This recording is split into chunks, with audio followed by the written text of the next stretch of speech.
Pensionati veneti sempre più poveri e lo Stato risparmia. Lo dicono i sindacati. Nel prossimo triennio le chiome bianche verseranno nelle casse di Roma 140 milioni e mezzo per il blocco delle rivalutazioni delle pensioni contenuto nella legge di stabilità in discussione in Parlamento. In soldi, per chi oggi percepisce un assegno mensile lordo sopra i 1.500 euro, vuol dire che dal 2004 al 2016 percepirà 615 euro in meno.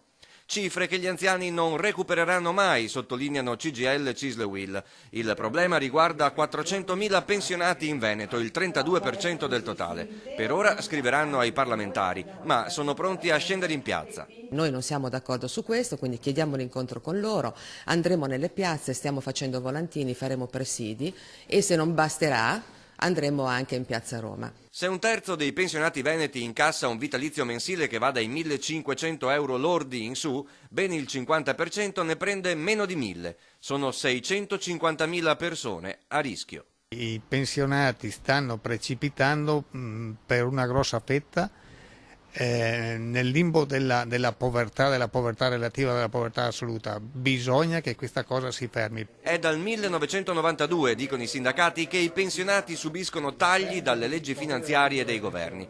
Sono 36.000 i centri di costo dello Stato, ma anche stavolta viene colpito il reddito fisso medio-basso e non si fermano gli sprechi e le rendite. La politica ha difeso se stessa e ha colpito la parte più debole del paese, senza colpire tutta quanta quella che è la rendita immobiliare e finanziaria. Molte rendite finanziarie sono state fatte con l'evasione, molte rendite immobiliari sono state fatte con l'evasione, lì non si colpisce, ma si colpisce il reddito piuttosto che la rendita.